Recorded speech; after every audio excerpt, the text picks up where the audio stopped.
இல்ல நான் தெரியாம தான் கேட்கிறேன். சிஎம் சார்,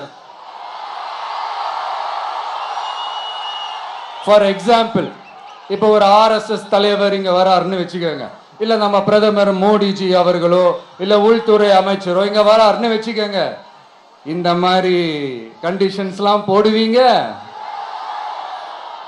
இந்த மாதிரி பவர் கட் பண்ணுவீங்க?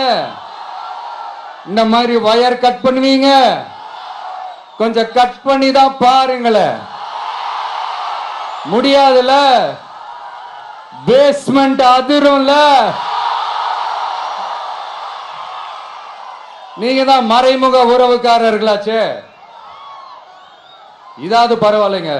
இதை தாண்டி ஒரு ரூல் ஒன்று போட்டாங்க, பஸ்ஸுக்குள்ளேயே இருக்கணுமா, பஸ்ஸை விட்டு வெளியில வரக்கூடாதா, கையை இவ்வளவுதான் தூக்கணுமா, இப்படியே வரணுமா, மக்களை பார்த்து சிரிக்காத, மக்களை பார்த்து கையசைக்காத, இப்படி எல்லாம்.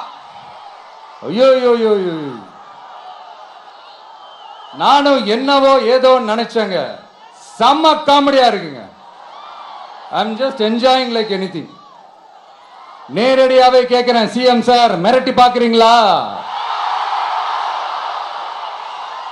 அதுக்கு இந்த விஜய் ஆள் இல்ல சார், அதுக்கு நாம ஆள் இல்ல சார். என்ன செஞ்சிருவீங்க? மேக்சிமம் கொள்கைய சும்மா பேருக்கு மட்டும் வச்சுக்கிட்டு குடும்பத்தை வச்சு கொள்ளையடிக்கிற உங்களுக்கே இவ்வளவு இருந்தா, சொந்தமா உழைச்சி சம்பாதிச்ச எனக்கு எவ்வளவு இருக்கும்?